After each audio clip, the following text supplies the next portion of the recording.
Waalaikumsalam warahmatullahi wabarakatuh. Kita sebelum kita masuk ke pelajaran, alangkah baiknya kita kalian berdoa terlebih dahulu ya. Silakan berdoa. Sikap berdoa. Berdoa di dalam hati. Mulai.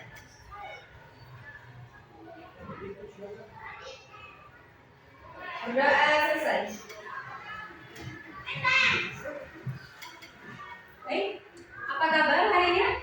Alhamdulillah, luar biasa. Allahu Akbar.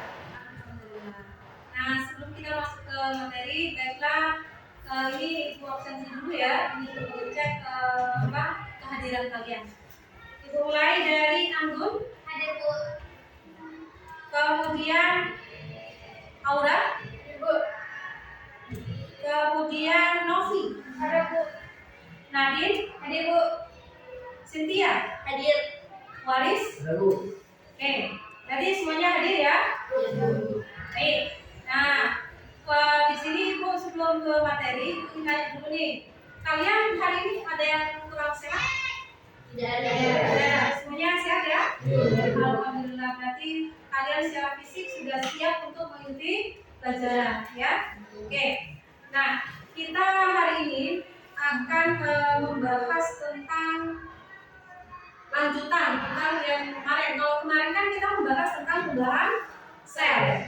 Kemudian dilanjut ke jenis-jenis alat reproduksi, kemudian fungsi reproduksi, kemudian kelainan yang terjadi pada organ reproduksi. Nah, masih ada yang ingat materi yang sebelumnya tentang jenis dan fungsi dari organ reproduksi? Masih ada? Ya, silakan. Uterus, organ uterus ya, silakan. Fungsinya apa? Uterus berfungsi sebagai tempat perkembangan embrio atau janin selama kurang lebih 40 minggu. Bagus, jawaban yang sangat bagus sekali. Ada yang bisa menambahkan? Selain uterus, ada apa lagi? Silakan, bisa. Epididymis, ya, silakan. Sebagai tempat pemakanan sel sperma. Sebagai tempat pemakanan sel sperma. Ya, bagus. Jawaban yang sangat bagus. Nah, Ibu lihat kalian sudah ngerti ya, sudah paham tentang jenis-jenis dari organ reproduksi ataupun fungsi dari organ reproduksi. Nah, hari ini kita akan melanjutkan materi kita. Ya, melanjutkan materi kita tentang penyakit, jenis-jenis penyakit pada organ reproduksi, kemudian kelainan yang terjadi pada organ reproduksi. Ya, jadi itu materi kita. Nah, sebelum itu, di sini Ibu perlu menyampaikan yang menjadi tujuan pembelajaran kita pada hari ini. Yang pertama adalah satu, kalian melalui kajian literatur dan diskusi nanti itu menjadi tahu jenis dari organ reproduksi.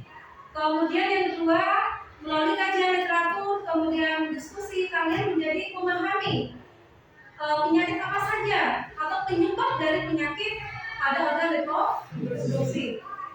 Kemudian kalian juga mampu untuk menganalisis penyebab dari penyakit pada organ reproduksi. Kemudian yang terakhir, kalian nanti diharapkan setelah pembelajaran ini selesai memiliki sikap yang jujur, kemudian bertanggung jawab dan disiplin. Itu tujuan pembelajaran kita pada hari ini. Bisa dipahami ya? Kemudian diharapkan nanti setelah kita mengkaji materi ini, kalian akan memiliki pemahaman yang lebih luas terkait dengan penyakit pada organ reproduksi dan bagaimana cara menanggulangi atau mencegah terjadinya penyebaran dari penyakit pada organ reproduksi. Nah, tentunya juga nanti diharapkan dari sekarang kalian bisa berusaha untuk bagaimana caranya agar organ reproduksi kalian ya itu bisa untuk senantiasa bersih, ya bersih, sehat agar penyakit yang diakibatkan oleh bakteri ataupun virus itu bisa dicegah. Paham ya? Bisa dipahami ya? Bisa. Kemudian setelah mengkaji materi nanti, setelah mempelajari materi nanti, diharapkan kalian juga itu memiliki pemahaman atau konsep yang benar terkait dengan penyakit pada organ reproduksi dan tahu cara untuk mencegah terjadinya penyakit pada organ reproduksi. Bisa dipahami? Bisa ya? Oke. Nah, di sini Ibu akan membuat batasan acuan pembelajaran kita. Jadi pada hari ini kita hanya fokus membahas tentang jenis-jenis penyakit pada organ reproduksi, kemudian penyebab penyakit pada organ reproduksi, kemudian menganalisis tentang penyakit pada organ reproduksi. Jadi itu adalah batasan yang akan kita bahas nanti selama kurang lebih. Sebelum kita bahas lebih jauh tentang jenis-jenis penyakit ataupun penyebab penyakit ya pada organ reproduksi, di sini Ibu akan menampilkan video. Nanti videonya diperhatikan ya, diperhatikan, disimak ya. Oke, diperhatikan dulu.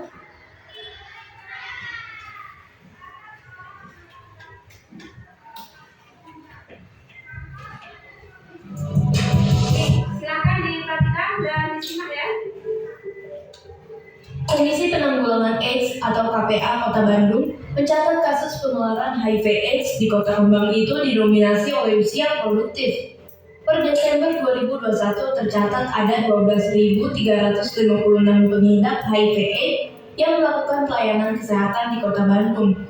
Rinciannya 5.943 diantaranya merupakan warga Kota Bandung yang memiliki umur 20-29 tahun. Kasus positif HIV/AIDS kategori mahasiswa mencapai 6,97% atau mencapai 414 kasus, serta 664 diantaranya adalah ibu rumah tangga.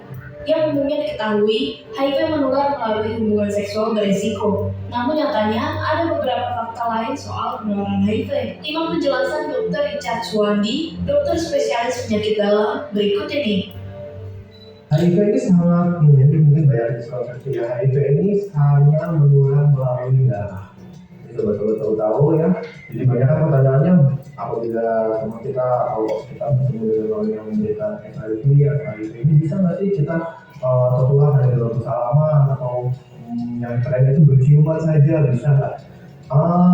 Itu sangat jarang sekali. Jadi yang paling penting harus ada darah dari si penderita yang masuk ke lapisan mukosa, baik mulut, mata, ataupun organ kelamin mungkin yang masuk di bagian tubuh orang yang sehat untuk bisa terjadi menularkan penyakit HIV ini. Jadi memang yang paling sering penyebaran HIV ini jadi biasanya melalui hubungan yang bergantian, di mana ya ada pertukaran darah dari situ ya. Kemudian melalui transfusi yang mungkin tidak tersekali dan belum tahu ada penyakit ini, jadi nggak ada saringannya, kita nggak tahu, itu juga bisa positif. Atau ya yang non salah bisa juga dengan hubungan seksual, hubungan seksual terutama untuk kaum penyuka sesama jenis, di mana hubungan laki-laki dengan laki-laki ini sangat lebih mudah menularkan karena hubungan dilakukan secara untuk hubungan seperti ini itu tidak ada lubrikasi dan sangat rawan ada lecet dan ada transfusi darah dari si penderita ke orang yang masih sehat.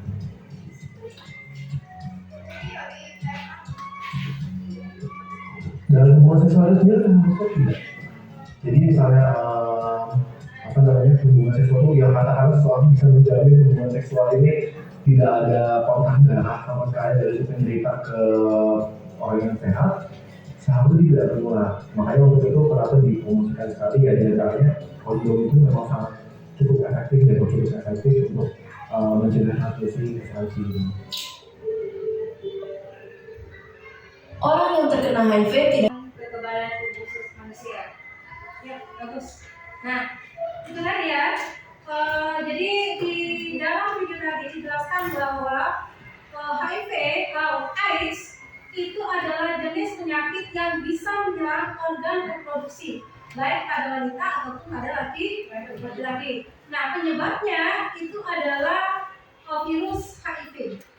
Ya, virus bisa menyebabkan jenis penyakit yang bisa menyerang organ reproduksi kita. Silakan. Ada yang bisa? Silakan, Baris. Penyakit 1 adalah AIDS, penyakit 2 gonore, penyakit 3 sifilis. Oke, sudah? Oke, sudah. Terima kasih ya atas jawabannya. Baik. Jadi apa yang disampaikan oleh teman kalian itu sudah benar. Jadi di organ reproduksi kita itu bisa saja terjadi yang namanya penyakit AIDS, penyakit sifilis, penyakit gonorea, penyakit herpes. Ya, jadi ada banyak penyakit yang bisa menyerang organ reproduksi kita.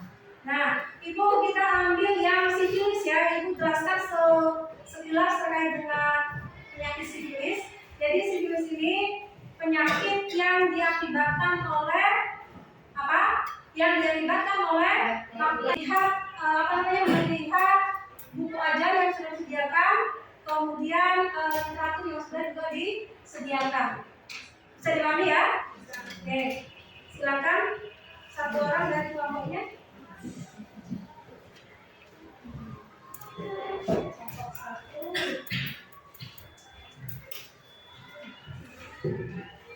Kelompok 2.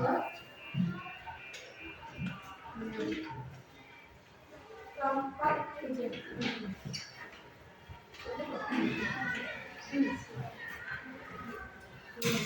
Terbaik.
Assalamualaikum warahmatullahi wabarakatuh. Waalaikumsalam warahmatullahi wabarakatuh. Dari hasil pengamatan yang telah kami lakukan, kami menemukan nama penyakit yaitu AIDS. Penyakit AIDS ini disebabkan oleh virus HIV dan ciri-cirinya adalah tubuh menjadi mudah lelah, berkeringat di malam hari, serta penurunan berat badan yang drastis. Penyakit kedua, sifilis. Sifilis ini disebabkan oleh bakteri Treponema pallidum. Ciri-cirinya adalah timbulnya bercak-bercak merah di permukaan kulit. Penyakit ketiga, gonorea. Disebabkan oleh infeksi bakteri Neisseria gonorrhoeae. Ciri-cirinya adalah keluarnya nanah dari organ reproduksi. Dan penyakit terakhir yaitu herpes simplex, disebabkan oleh virus herpes simplex tipe 2. Ciri-cirinya adalah gatal-gatal pedih dan kemerahan pada kulit di daerah kelamin.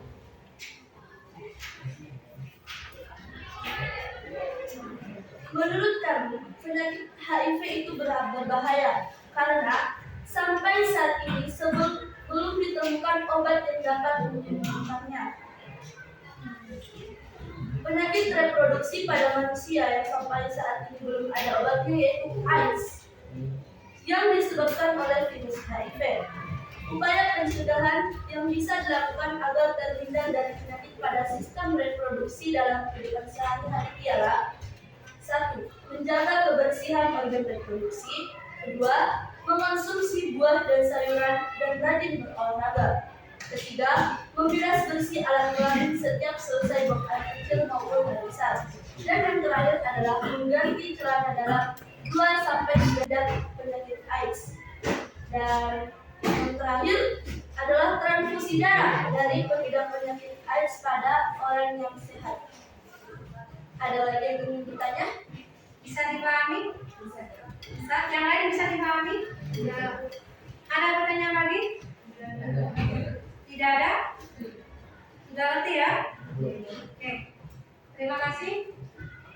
Terima kasih. Wassalamualaikum warahmatullahi wabarakatuh. Waalaikumsalam warahmatullahi wabarakatuh. Kita lanjut pada kelompok 2 untuk mempresentasikan hasilnya. Silakan kelompok 2.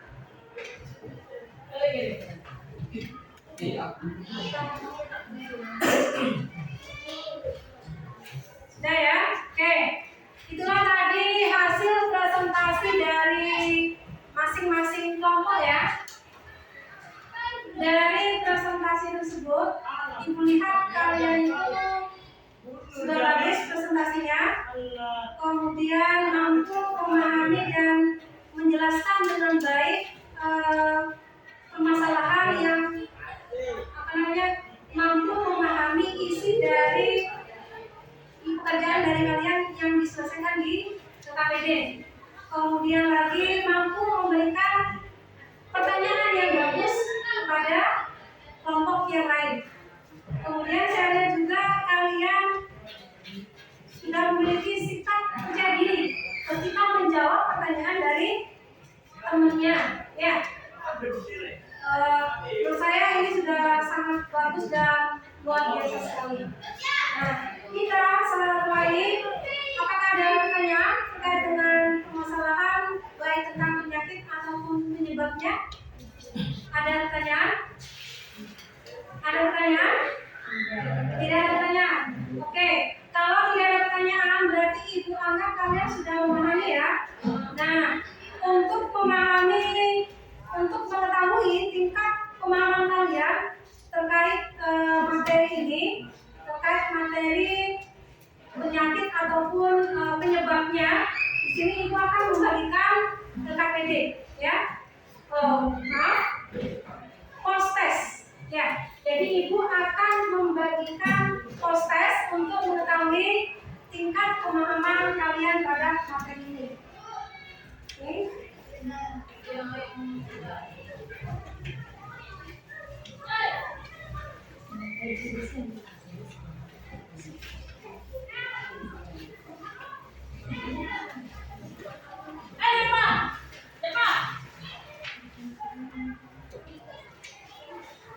Silakan tutup dulu.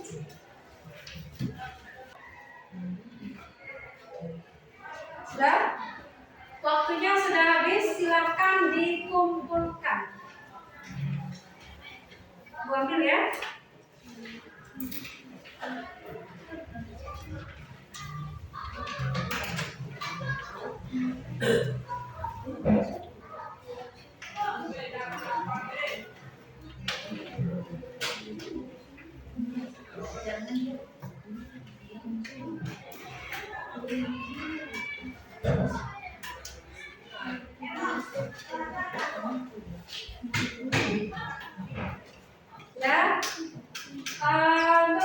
Ya.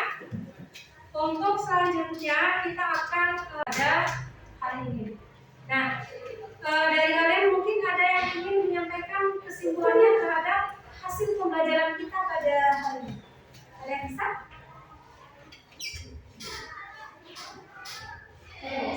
Ya, silakan Bu Nadia. Kami menjadi tahu ciri-ciri penyakit yang dapat menyerang sistem reproduksi. Bagus, ya. Jadi kesimpulan yang pertama adalah kita semua itu menjadi tahu tentang jenis-jenis penyakit yang bisa menyerang organ reproduksi kita. Ya, ada yang bisa menambahkan? Ya, silakan. Kita jadi tahu cara mencegah penyakit yang dapat reproduksi. Oke. Jadi selain mengetahui jenis penyakit yang bisa menginfeksi tubuh kita juga menjadi tahu bagaimana cara mencegah agar kita tidak terkena oleh penyakit tersebut atau organ reproduksi kita tidak terinfeksi oleh bakteri ataupun oleh virus tersebut. Sehingga apa? Sehingga organ reproduksi kita itu bisa untuk sehat, ya. Kemudian ibu bisa menambahkan di sini, kita juga dengan mengetahui penyakit tersebut, mengetahui penyebabnya, kita dari sekarang itu bisa mengantisipasi, melakukan pencegahan. Seperti yang dibilang teman kalian, melakukan pencegahan. Caranya apa? Menjaga kesehatan organ reproduksi. Dengan cara apa? Rajin membersihkan organ reproduksi. Kemudian apalagi? Melakukan olahraga secara teratur. Kemudian mengkonsumsi makanan yang bergizi. Tidak melakukan kontak langsung dengan penderita penyakit seperti HIV. Ya, itu diupayakan untuk tidak kontak langsung. Paham ya? Jadi mulai saat ini mari kita terapkan pola hidup sehat dan pola hidup bersih. Paham ya? Bisa dipahami ya? Oke, kalau bisa dipahami, sebelum kita akhiri pelajaran ini, di sini ibu perlu menyampaikan juga mengenai rencana tindak lanjut. Ya, rencana tindak lanjut. Kalian tadi kan sudah melakukan post test kan ya? Ini untuk mengukur kemampuan kalian. Nanti bila mana ada nilai di bawah KKM, ya di bawah KKM, maka akan dilakukan tindakan remedial, ya tindakan remedial atau mengulang pelajaran. Setelah itu, kalau nilainya sudah mencapai KKM, maka nanti akan direncanakan untuk melakukan tindakan pengayaan. Ya, jadi ada remedial bagi nilai di bawah KKM, ada pengayaan bagi nilai yang sudah di atas KKM. Sampai di sini bisa dipahami? Bisa. Oke. Sebelum itu ibu ingin tanya dulu. Kalian apakah hari ini merasa senang mengikuti pelajaran ini? Senang? Senang ya? Kemudian apakah kalian merasa kesulitan memahami materi ini? Tidak. Atau ada bagian yang kalian merasa sulit untuk memahami materi ini? Ada? Tidak ada. Berarti semuanya aman ya? Perkenalkan ya. Silakan untuk berdoa dulu. Ya, berdoa dulu. Baru setelah itu ditutup. Silakan berdoa dulu ke kelas. Sikap berdoa. Berdoa di dalam hati. Mulai.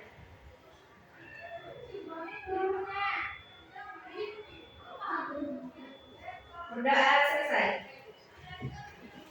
Waktunya sudah habis, kita akhiri dulu. Assalamualaikum warahmatullahi wabarakatuh. Waalaikumsalam.